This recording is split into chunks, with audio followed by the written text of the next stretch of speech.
In a world where readiness for various situations becomes more important than ever, it's easy to get caught up in supplies and new gadgets for preparedness. However, not all purchases for preparation bring equal benefit. Some can even drain your resources without adding value to your survival plan. Imagine being in the midst of an emergency, surrounded by expensive supplies but lacking essential items to save the situation. You have 15 Flintstones and 25 lanterns, but no way to cook food for the family for dinner. In the next few minutes, I will share 10 items for preparation that can eat away at your budget without providing the security you seek. From inflated prices on unnecessary gadgets to excessive purchases, sometimes this money can be spent on more important aspects of preparation. If you are an experienced preparer, you have likely fallen victim to some of these mistakes and may still be trapped by them. If you are just starting, this information will help you create a practical and effective emergency preparedness plan. So, let's start with the question, what is the most useless item you have ever bought for preparation? By useless, I don't mean trash.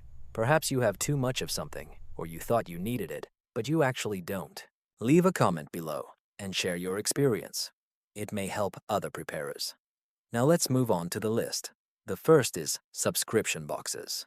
Although it's fun, as if every month is New Year when you receive a box of interesting trinkets, the truth is that you will hardly use most of these items. Even if a box costs $50 and promises a value of $120, if you only use a flashlight or a knife worth $25, you only get $20 worth of goods, paying $50 or $60. These boxes can be good gifts, or you can try them for a couple of months. That's fine. But overall, I would recommend avoiding subscriptions and first figuring out what items you really need. The second is water filters, especially the wrong ones.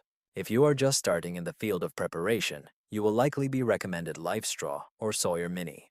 While they are good, sometimes they are not enough. These $20 filters remove some microorganisms from water, but do not cleanse it of chemicals and viruses. Depending on the situation you are in and where you can get water in an emergency, you will need a different filter. For example, large systems like Big Berkey can purify water from many other impurities. Therefore, if you live near a park where pesticides may be present, this might not be the filter you need, and it's worth doing further research. The third is too much of the same. We've all heard the saying, 3 is 1, 1 is nothing, but 350 is just too much. I'll explain why this can be a problem. There's no need to have 30 different fire starters or, like me, 50 folding knives. If you found a good deal, why not? But first make sure you have all the necessary things. Many buy 100 cans of food to feel more prepared, but if you don't eat these products, opening the cans will lead to problems. The same goes for fire starters. There are many ways to ignite a fire, but for 99% of the time, a regular lighter is enough. The fourth is ready-made survival kits. While some of them are quite good, it's important to be cautious. Many kits are assembled from low-quality materials that are not suitable for emergencies. These kits may be good gifts or convenient for practice, but it's better to assemble your own kit. This will give you a better understanding of preparation and what you really need. The fifth is goods for barter trade.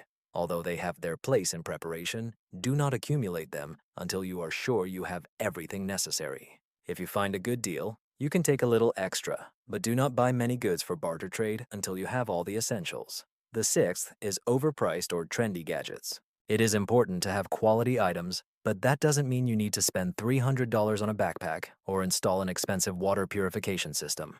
Many things don't require high costs, so it's better to find a balance between quality and price. The seventh is low-quality goods. One should not rely on items bought in stores like Walmart or for cheap. In an emergency, you need reliable tools that won't fail you. For example, a regular shovel is much more dependable than a folding version with many moving parts. The eighth is excessive canned goods. If you buy too many cans that you won't eat, you'll face the problem when they spoil. It's important to keep track of what you buy and how you will use it. The ninth is specific supplies for disasters. Do not spend money on specialty items until you have the basics. First, take care of food, water, and medical assistance, and then, if needed, add something more specific. Lastly, avoid unnecessary and expensive gadgets. One should not get carried away with trendy novelties that promise to simplify your life. Sometimes simple solutions work best. It is important to remember the 80-20 rule. 20% of actions will yield 80% of results. Focus on the truly important things before moving on to the details.